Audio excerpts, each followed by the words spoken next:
Hello students, hi, welcome back to my channel learning with Divya. आज मैं आपको पढ़ाऊंगी स्टूडेंट आंतरिक श्वसन, दैट इज सेलुलर रेस्पायरेशन। मैंने रेस्पायरेशन वाला टॉपिक पढ़ाया हुआ है और मैंने ये टॉपिक आपको पहले भी पढ़ाया था जब लास्ट टीजीटी हुआ था, तब मैंने टॉपिक कवर किया था और उसमें मैंने आपको रेस्पायरेशन के बारे में, श्वसन तंत्र के बारे में पढ़ाया था। इंटरनल एक्सटर्नल दोनों ही पढ़ाए थे। आज मैं आपको इंटरनल रेस्पायरेशन को और अच्छे से थोड़ा सा बताऊंगी और डेप्थ में बताऊंगी, और आज हम ग्लाइकोलिसिस और क्रेब्स साइकिल को भी जानेंगे जो इम्पॉर्टेंट है, एग्जाम में आपसे पूछा जाता है। मैं आपको दिखाती हूँ, लास्ट टीजीटी में भी आपसे एक क्वेश्चन पूछा गया था, ग्लाइकोलिसिस प्रोसेस में क्या होता है। तो ये क्वेश्चन मैंने कराया हुआ था और इसका आंसर है कि ग्लूकोज जो है कन्वर्ट हो जाता है इनटू पायरुविक एसिड में। जितने स्टूडेंट्स ने देखा होगा अगर लास्ट वीडियो, तो उन्हें डेफिनेटली हेल्प मिली होगी। ये क्वेश्चन आपके लास्ट टीजीटी में आया था, जो अभी वैकेंसी आपकी गई है। तो इसके बारे में आज थोड़ा सा आप और जानेंगे। इम्पॉर्टेंट कुछ पॉइंट्स और इम्पॉर्टेंट हैं इसमें जो मैंने आज ऐड किए हैं, और मैं आपको और अच्छे से थोड़ा सा समझाऊंगी ताकि अगर नेक्स्ट कभी भी ये क्वेश्चन आए तो स्टूडेंट गलत ना कर पाए। ओके, तो चलिए फिर स्टार्ट कर लेते हैं। Let's start the topic. आज मैं आपको पढ़ाऊंगी आंतरिक श्वसन, इंटरनल रेस्पायरेशन, जिसे आपके सेलुलर रेस्पायरेशन भी बोला जाता है। ठीक है, चलिए फिर स्टार्ट करते हैं। देखिए, सबसे पहले तो हम रेस्पायरेशन की बात करते हैं, श्वसन की बात करते हैं। मैंने आपको श्वसन तंत्र पढ़ाया है जिसमें हमने नाक और नासिका छिद्र और पूरा फेरिंग्स, लैरिंग्स और ब्रोंकियोलिस और एल्वुली सब कुछ मैंने आपको बताया था। लंग्स के बारे में बताया था, डायफ्राम के बारे में बताया था। वो जो आपके एक सिस्टम है वो आपकी किस में हेल्प करता है, वो आपके सांस लेने में हेल्प करता है। तो वो कौन सा तंत्र हुआ, वो आपके हुआ एक्सटर्नल रेस्पायरेशन, दैट इज बाह्य श्वसन। मतलब आप समझिए, जो रेस्पायरेशन है वो दो तरीके का होता है। एक होता है एक्सटर्नल रेस्पायरेशन और एक होता है आपके इंटरनल रेस्पायरेशन। इंटरनल को आपके बोलते हैं आंतरिक श्वसन और एक्सटर्नल को आपके बोलते हैं बाह्य श्वसन। तो जो आप सांस लेते हैं, जिसमें आपके लंग्स हेल्प करते हैं आपको, उसे बोलते हैं बाह्य श्वसन। जहां पर गैसों का क्या होता है, आदान प्रदान होता है। भाई, जो ऑक्सीजन है वो आप इनहेल करते हैं और ऑक्सीजन आपके जो है बॉडी में जाता है, सेल तक जाता है, और वहां से क्या लेकर के आता है, CO2 को वापस लेके आता है। उसमें भी आपकी हेल्प कौन करता है, ऑक्सीजन को लाने और ले जाने में, ट्रांसपोर्ट करने में? ब्लड में भी कौन? हीमोग्लोबिन। तो जब आप ऑक्सीजनेटेड ब्लड को लेके जाते हैं तो उसे क्या बोलते हैं हम? Oxy haemoglobin. जब आप कार्बन डाइऑक्साइड को वापस लेके आता है हीमोग्लोबिन, तो उसको क्या बोलते हैं? Carboxy haemoglobin. ठीक है, ये तो आप समझते हैं ना। ये क्या हो गया? गैसों का आदान प्रदान। भाई, हीमोग्लोबिन से, हीमोग्लोबिन के थ्रू ऑक्सीजन का सेल तक पहुंचना और सेल से कार्बन डाइऑक्साइड का बाहर निकल जाना। मतलब सेल से, सॉरी, ब्लड में जब आपके कार्बन डाइऑक्साइड आती है, फिर वो आपके थ्रू रेस्पायरेशन, जो आप सांस लेते हैं, उससे बाहर निकल जाती है। ये तो आप जानते हैं, ये मैंने आपको पढ़ाया हुआ भी अच्छे से। आज मैं इंटरनल रेस्पायरेशन को और अच्छे से आपको समझाऊंगी। तो ये जो हो गया बाह्य श्वसन हो गया। अब बात करते हैं हम आंतरिक श्वसन की, जिसे हम बोलते हैं सेलुलर रेस्पायरेशन। कोशिकीय श्वसन भी बोलते हैं इसे हिंदी में। ठीक है, अब आपको इसके नाम से ही स्पष्ट हो रहा होगा, क्लियर हो रहा होगा कि कोशिकीय श्वसन कहाँ होता है? कोशिका में होता है। देखिए, ये बहुत इंपॉर्टेंट क्वेश्चन है। बच्चे कुछ गलत कर देते हैं, कुछ इसका आंसर माइटोकॉन्ड्रिया लगाएंगे। अभी मैं आपको समझाऊंगी, माइटोकॉन्ड्रिया भी इसमें इंक्लूड होता है। माइटोकॉन्ड्रिया किसका पार्ट है? आपके सेल का पार्ट है। ठीक है, यहाँ पर आपको दो तीन चीजें बहुत ध्यान रखनी है। सबसे पहली, बाह्य श्वसन से हम, बाह्य श्वसन किस में हेल्प करता है? तो केवल आपको सांस लेने में हेल्प करता है, ब्रीथ करने में हेल्प करता है आपको एक्सटर्नल रेस्पायरेशन, जिसमें आपके कौन से ऑर्गन इंक्लूड होते हैं? लंग्स। ठीक है, लंग्स, फेरिंग्स, लैरिंग्स, नोज और आपके एल्वुलाई, ब्रोंकाइलिस, ये जो सब आपके होते हैं, ये आपके हेल्प करते हैं आपको एक्सटर्नल रेस्पायरेशन में।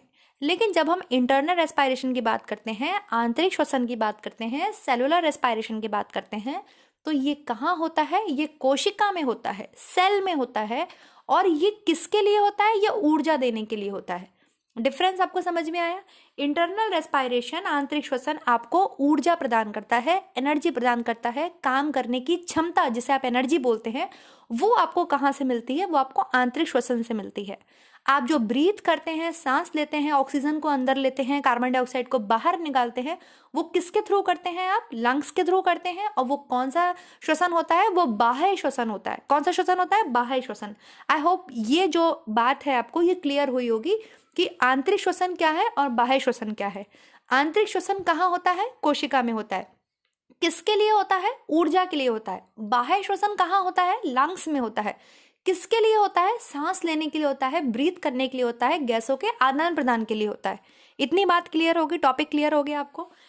तो अब आप आगे की चीज को समझ पाएंगे। देखिए, रेस्पायरेशन के आपने दो टाइप पढ़े, आपने श्वसन के दो टाइप पढ़े। क्या पढ़े? एक्सटर्नल बाह्य श्वसन और इंटरनल आंतरिक श्वसन।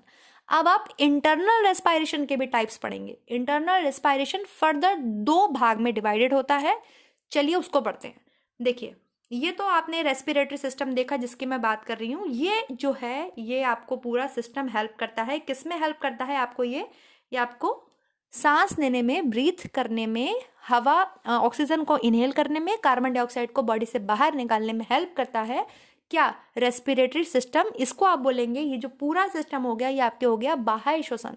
ठीक है, हम पढ़ने जा रहे हैं आंतरिक श्वसन, लेकिन मैंने पहले इसको भी क्लियर कर दिया ताकि आपके कोई डाउट ना रहे। तो ये जितने भी ऑर्गन्स हैं ये सब आपके किस में इंक्लूड हो जाते हैं? बाह्य श्वसन में। चलिए अब आंतरिक श्वसन की बात करते हैं।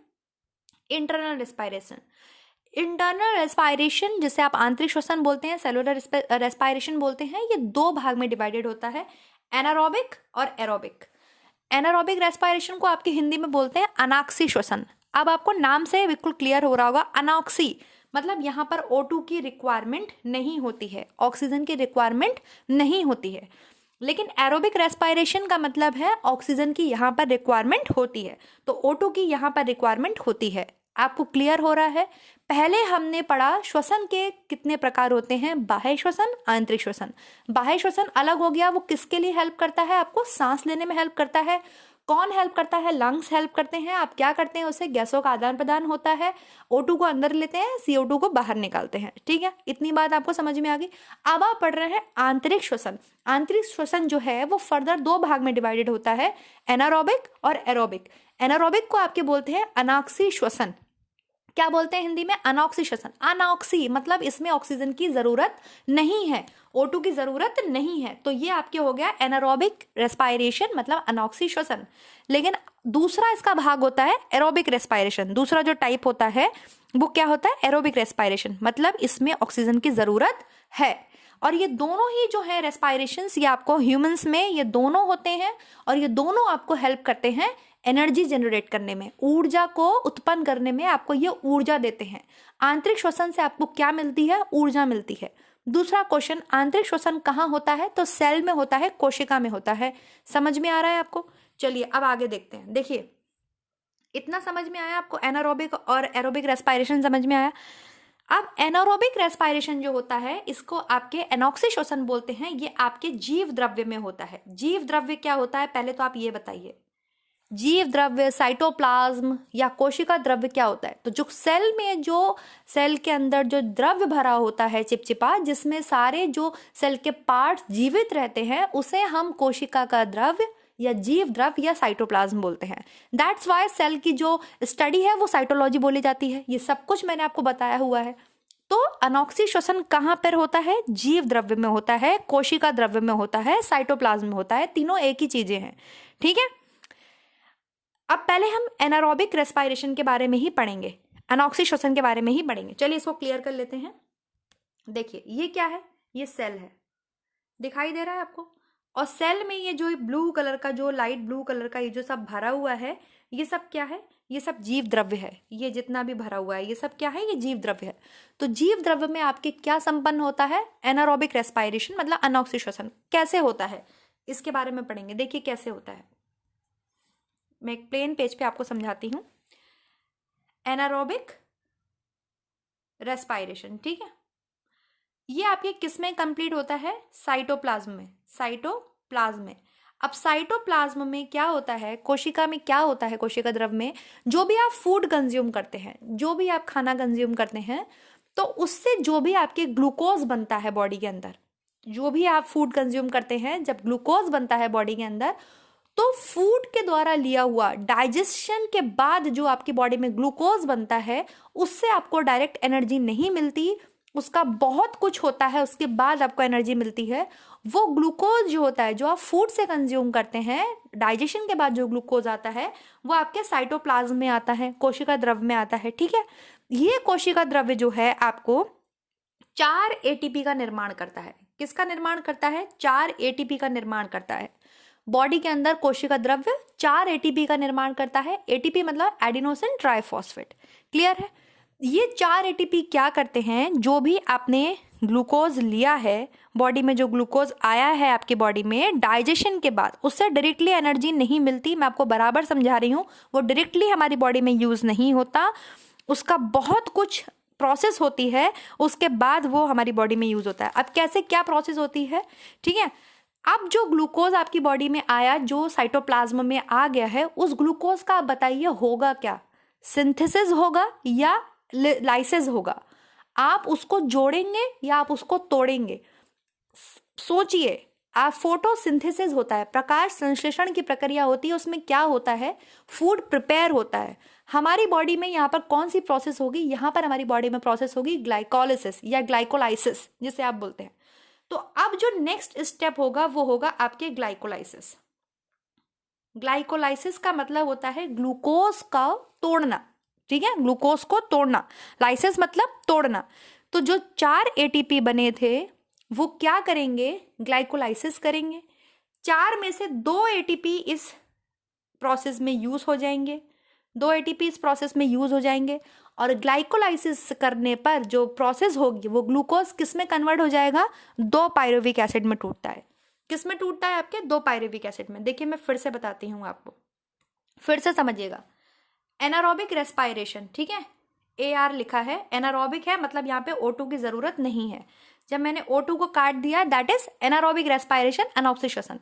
इसमें क्या होता है आपके? ये कहाँ पर होता है? ये आपके साइटोप्लाज्म में होता है। साइटोप्लाज्म मतलब कोशिका द्रव्य में होता है। ये क्या करते हैं? ये आपके 4 एटीपी का निर्माण करते हैं। किसका निर्माण करते हैं? 4 एटीपी का निर्माण करते हैं। 4 एटीपी में से 2 आपके जो हैं वो किस में यूज हो जाते हैं? ग्लाइकोलाइसिस में। किस में यूज हो जाते हैं? ग्लाइकोलाइसिस में। ग्लाइकोलाइसिस होने के बाद आपके क्या बनते हैं? 2 पायरुविक एसिड बनते हैं। क्या बनते हैं? 2 पायरुविक एसिड बनते हैं। यही क्वेश्चन लास्ट आपसे पूछा गया था और ये मैंने पहले भी पढ़ाया हुआ है। जिन्होंने ये वीडियो देखा होगा उन्हें तो डेफिनेटली हेल्प हुआ होगा, जिन्होंने नहीं देखा होगा या उन्हें पता होगा, जैसे भी ये मैंने पढ़ाया था आपको। इसी प्रोसेस को बोलते हैं ग्लाइकोलाइसिस। क्या बोलते हैं? इसी प्रोसेस को आपके ग्लाइकोलाइसिस बोलते हैं। सिंपल, ये कहाँ होता है? ये जीव द्रव्य में होता है। जीव द्रव्य में जो ग्लूकोज आप फूड से कंज्यूम करते हैं, डाइजेशन के बाद जो ग्लूकोज आपकी बॉडी में आता है वो डायरेक्टली एनर्जी के लिए यूज नहीं होता, वो आपके पहले जीव द्रव्य में आता है। जीव द्रव्य क्या करता है? यहाँ पर 4 एटीपी बनाता है। उसको तोड़ने के लिए, उस ग्लूकोज को तोड़ने के लिए 4 एटीपी का निर्माण होता है बॉडी में, जिसमें से केवल 2 ही खर्च होते हैं। कितने खर्च होते हैं? 2 खर्च होते हैं। और वो एक ग्लूकोज का एक अणु की बात हो रही है यहाँ पे। वो एक ग्लूकोज जो है वो कितने में टूट जाता है? वो 2 पायरुविक एसिड में टूट जाता है। समझ में आ गया? क्लियर हो गया? इस प्रोसेस में अभी कुछ बचा है। क्या बच गया? 4 एटीपी बने थे, 2 यहाँ पर यूज हो गए, तो कितने बच गए? 2 एटीपी अभी आपके बच गए हैं, जिसको आपके बोलते हैं एटीपी गेन हो जाना। क्या हो जाना? एटीपी गेन मतलब एटीपी लाभ हो गया। 4 बने थे आपके बॉडी में ग्लूकोज को तोड़ने के लिए। कौन से ग्लूकोज को तोड़ने के लिए? जो आपने फूड के द्वारा कंज्यूम किए थे, डाइजेशन के द्वारा जो बॉडी में ग्लूकोज बना, वो ग्लूकोज डायरेक्टली बॉडी में एनर्जी के लिए यूज नहीं होता, वो साइटोप्लाज्म में आता है, कोशिका द्रव्य में आता है। कोशिका द्रव्य में आने के बाद उसका लाइसिस होता है, उस ग्लूकोज को तोड़ा जाता है। उस ग्लूकोज को तोड़ने के लिए कोशिका द्रव्य में 4 एटीपी का निर्माण होता है। वो 4 एटीपी क्या करते हैं? उस एक ग्लूकोज के अणु को 2 पायरुविक एसिड में तोड़ देते हैं। कितने पायरुविक एसिड में तोड़ते हैं? 2 पायरुविक एसिड में तोड़ देते हैं और आपके ग्लूकोज वहां पे टूट जाता है। सिंपल, आपके ग्लूकोज किस में टूट गया? पायरुविक एसिड में टूट गया। लेकिन अभी इस प्रोसेस में कितने एटीपी का यूज हुआ? 2 का। कितने बच गए? 2 आपके बच गए। आई होप आपको अनॉक्सी श्वसन समझ में आया होगा। अनॉक्सी श्वसन खत्म हो गया। हमने जो बात करी थी यहाँ पर इंटरनल रेस्पायरेशन में, आपके आंतरिक श्वसन में सेलुलर रेस्पायरेशन, जो कि कहाँ पे संपन्न होता है? आपके सेल में संपन्न होता है, कोशिका में संपन्न होता है। 2 प्रकार से होता है और ये दोनों ही प्रोसेस ह्यूमन बॉडी में होती हैं, ठीक है? तो एनारोबिक रेस्पायरेशन आपके खत्म हो गया। एनारोबिक रेस्पायरेशन जिसमें ऑक्सीजन की जरूरत नहीं होती। अनॉक्सी श्वसन ये कहाँ पे संपन्न होता है? ये आपके जीव द्रव्य में संपन्न होता है। अब ध्यान से सुनेगा, आपसे अगर क्वेश्चन पूछा जाता है आंतरिक श्वसन कहाँ होता है, तो वो कोशिका में होता है। लेकिन अगर आपसे पूछा जाए अनॉक्सी श्वसन कहाँ होता है, तो वो जीव द्रव्य में होता है, ठीक है? अब हम आते हैं सेकंड पार्ट पर, जो कि है आपके एरोबिक रेस्पिरेशन, जिसमें आपके ऑक्सीजन की ज़रूरत होती है। एरोबिक रेस्पिरेशन ये आपके संपन्न होता है माइटोकॉन्ड्रिया में। किसमें संपन्न होता है? माइटोकॉन्ड्रिया में। चलिए फिर से समझते हैं, ब्लैंक पेज पे चलते हैं। माइटोकॉन्ड्रिया आपको यहाँ दिख रहा होगा, इसमें माइटो बने हुए हैं। ये आपके ये जो है ये संरचना, ये माइटोकॉन्ड्रिया ही है, रेड कलर की, ये माइटोकॉन्ड्रियाज है। ठीक है, तो अब जो आपके एरोबिक रेस्पिरेशन होगा वो कहाँ होगा? वो सेल के अंदर माइटोकॉन्ड्रिया में संपन्न होगा। कैसे? देखिए, अब आप खुद बताइए, जो आपने ग्लूकोज था जीव द्रव्य में, ग्लाइकोलाइसिस हो गया, ग्लूकोज टूट गया, किस में टूट गया बताइए? अब ये जो सेल है, ये मान लीजिए माइटोकॉन्ड्रिया है, तो यहाँ जीव द्रव्य में क्या है बताइए? यहाँ जीव द्रव्य में ग्लूकोज होगा या पायरुविक एसिड होगा? ग्लूकोज किस में टूट चुका है? ग्लूकोज आपके 2 पायरुविक एसिड में टूट चुका है। समझ में आ गया? तो जो श्वसन होगा माइटोकॉन्ड्रिया में वो किस में होगा? वो ग्लूकोज में होगा या पायरुविक एसिड में होगा? मतलब यहाँ पे बचा क्या है? फाइनली आपके जो कोशिका द्रव्य है उसमें बचा क्या है? उसमें आपके पायरुविक एसिड बचा है, ग्लूकोज नहीं बचा। जो फूड से आपने ग्लूकोज लिया था वो आपका टूट चुका है, किसमें कन्वर्ट हो चुका है? 2 पायरुविक एसिड में कन्वर्ट हो चुका है। अब ये 2 पायरुविक एसिड का आगे टूटेंगे। ये ऑक्सीश्वसन में क्या होता है? पायरुविक एसिड टूटता है। माइटोकॉन्ड्रिया में आपके क्या टूटेगा? पायरुविक एसिड टूटेगा, ग्लूकोज नहीं टूटेगा, क्योंकि अनऑक्सीश्वसन में ग्लूकोज टूट के पायरुविक एसिड में कन्वर्ट हो गया। अब हम ऑक्सीश्वसन में आ गए, जो माइटोकॉन्ड्रिया में संपन्न होता है। इसमें कोशिका द्रव्य में अब आपके क्या है? 2 पायरुविक एसिड हैं। ठीक है, आप सुनिए, एक पायरुविक एसिड जो होता है, पीए का मतलब है आपके पायरुविक एसिड यहाँ पे। ठीक है, एक पायरुविक एसिड से आपके जब ये टूटते हैं तो 18 एटीपी निकलते हैं। कितने एटीपी निकलते हैं? 18 एटीपी। हमारे पास कितने पायरुविक एसिड है? 2। कितने हैं पायरुविक एसिड? 2। तो सेम जब दूसरा पायरुविक एसिड टूटेगा तो कितने एटीपी निकलेंगे? 18। कितने एटीपी निकलेंगे? 18। दोनों को जोड़ लीजिए, कितने हो गए आपके? 36। लेकिन आपको पता है हमें एनर्जी किस फॉर्म में मिलती है? ग्लूकोज के फॉर्म में मिलती है। और ग्लूकोज के एक अणु में कितने एटीपी होते हैं? कितने एटीपी मिलके ग्लूकोज के एक अणु का निर्माण करते हैं? 38 एटीपी। तो 2 एटीपी कम है, वो 2 एटीपी कौन पूरे कर देते हैं? जो पहले अनऑक्सीश्वसन में जो 4 एटीपी बने थे, मैंने आपको बताया था, जिसमें से 2 का हमें क्या हो गया था? एटीपी गेन हो गए थे, 2 एटीपी का हमें लाभ हो गया था। वो 2 एटीपी यहाँ पर आकर के आपके ऐड हो जाते हैं और आपके कितने एटीपी बन जाते हैं? 38। कितने एटीपी बन गए? 38। और ये 38 एटीपी मिलके क्या बनाते हैं? 1 ग्लूकोज बनाते हैं। 1 ग्लूकोज बनाते हैं और फिर हमें क्या मिलती है? एनर्जी मिलती है। समझ में आ गया? यहाँ आकर के आपका आंतरिक श्वसन खत्म होता है। ये जो आंतरिक श्वसन था आपके, ये खत्म हो गया। अब जो एनर्जी के लिए हमें बढ़िया ग्लूकोज चाहिए, जो फाइनली हमारी बॉडी में एनर्जी रिलीज करता है, हमें एनर्जी देता है, जिसमें 38 एटीपी होते हैं, वो इस तरीके से आपको मिलते हैं। ठीक है, 2 तो आपके पायरुविक एसिड टूटते हैं, एक 18 एटीपी, दूसरा भी 18 एटीपी, टोटल हो गए 36। पहले जो 4 एटीपी बने थे उसमें से जो 2 बच गए वो इसमें आके ऐड हो जाते हैं और 38 एटीपी मिलकर एक ग्लूकोज का निर्माण करते हैं। हमारी बॉडी में एनर्जी के लिए वो यूज होते हैं। यहाँ पर आपके इंटरनल रेस्पिरेशन खत्म होता है। अब बहुत इंपॉर्टेंट चीज, आई होप आपको इतनी चीज समझ में आ गई होगी, दोनों बातें इंटरनल रेस्पिरेशन में, अनऑक्सीश्वसन भी, ऑक्सीश्वसन भी। बहुत सारे क्वेश्चंस मैंने यहाँ से आपसे पुट किए हैं, जैसे अनऑक्सीश्वसन कहाँ होता है? तो सेल में होता है। सॉरी, आंतरिक श्वसन कहाँ होता है? तो कहाँ होता है? सेल में होता है। अनऑक्सीश्वसन कहाँ होता है? तो कोशिका द्रव्य या साइटोप्लाज्म में होता है। ऑक्सीश्वसन कहाँ होता है? तो वो आपके माइटोकॉन्ड्रिया में संपन्न होता है। आंतरिक श्वसन किसके लिए होता है? आंतरिक श्वसन से हमें क्या मिलती है? आंतरिक श्वसन से हमें ऊर्जा मिलती है। जबकि बाह्य श्वसन से हमें क्या मिलती है? बाह्य श्वसन से हम ब्रीथ करते हैं, हम सांस ले पाते हैं, गैसों का आदान प्रदान होता है। ये बहुत सारे क्वेश्चंस आपके क्लियर हो गए होंगे। ग्लाइकोलिसिस की प्रोसेस कहाँ पर होती है? तो आपके एनारोबिक रेस्पिरेशन, अनऑक्सीश्वसन के अंदर आपके ग्लाइकोलाइसिस होता है। ऑक्सीश्वसन में आपके क्या होता है? ऑक्सीश्वसन में आपके क्रेब्स साइकिल कंप्लीट होती है। अभी जो आपने पढ़ा, 2 पायरुविक एसिड टूटे, एक पायरुविक एसिड से 18 एटीपी निकले, दूसरे पायरुविक एसिड से 18 एटीपी निकले। एरोबिक रेस्पिरेशन में 36 बने, 2 जुड़ गए, 38 हो गए। उसको क्रेब ने खोजा था, इसलिए उस प्रोसेस का नाम क्रेब साइकिल रखा गया है। सिंपल, और कुछ भी नहीं है क्रेब साइकिल में। आई होप आपको समझ में आ गया होगा। दूसरी चीज हमने जो पढ़ा एनारोबिक रेस्पायरेशन में, क्या पढ़ा हमने एनारोबिक रेस्पायरेशन में कि कहाँ पे संपन्न होता है ये, साइटोप्लाज्म में। कितने एटीपी बनाता है साइटोप्लाज्म आपके कोशिका द्रव? 4 एटीपी बनाता है। 4 एटीपी में से 2 एटीपी किसमें यूज हो जाते हैं? ग्लूकोज को तोड़ने में। वो ग्लूकोज कहाँ से आया था? वो ग्लूकोज जो फूड से आया था, हमने जो फूड कंज्यूम किया था, तो डाइजेशन के बाद जो ग्लूकोज आया था उसको बॉडी में तोड़ने के लिए वो प्रोसेस कहलाती है ग्लाइकोलाइसिस। इसको आपके खोजा था ईएमपी ने। ईएमपी मतलब एम्डेन, मियरऑफ एंड परनास ने, इसलिए उस प्रोसेस का नाम है ईएमपी पाथवे। समझ में आया? या तो उसे ग्लाइकोलाइसिस भी बोल सकते हैं या उसे ईएमपी पाथवे भी बोल सकते हैं।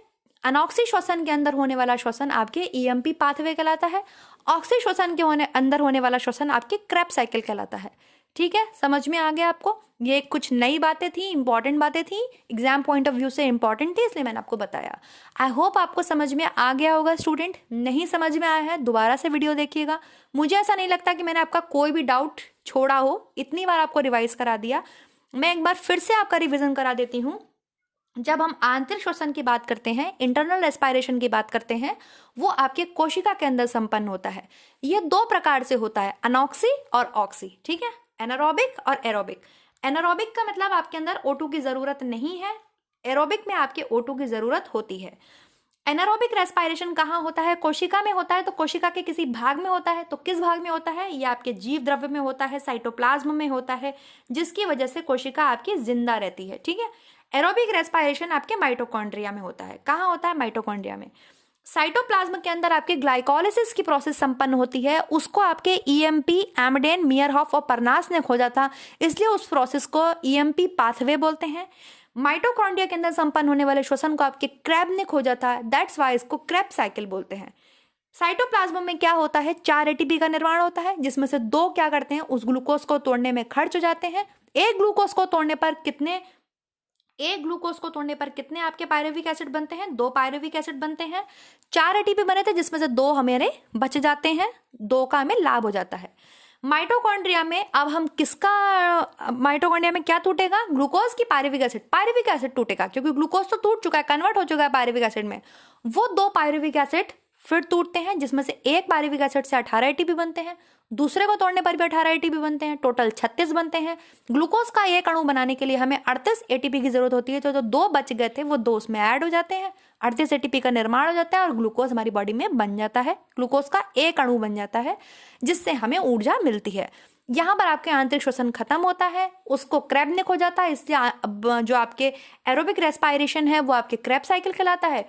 इसे ईएमपी ने खो जाता है, इसलिए इसे ईएमपी पाथवे कहते हैं। आई होप आपको क्लियर हो गया होगा। कोई भी डाउट हो, कोई भी परेशानी हो, आप कमेंट सेक्शन में कमेंट कर सकते हैं, टेलीग्राम पर जुड़ सकते हैं, व्हाट्सएप ग्रुप पर ऐड हो सकते हैं। ठीक है, और thank you so much guys. Video कैसा लगा? लाइक करके सब्सक्राइब कर दीजिएगा, चैनल को शेयर कर दीजिएगा अपने फ्रेंड्स के साथ, और कमेंट करके ज़रूर बताइएगा, फीडबैक ज़रूर दीजिएगा। चलिए फिर नेक्स्ट टॉपिक में मिलेंगे, नेक्स्ट वीडियो में नेक्स्ट टॉपिक के साथ। तब तक अपना ध्यान रखिए, आप लोग पढ़ते रहिए।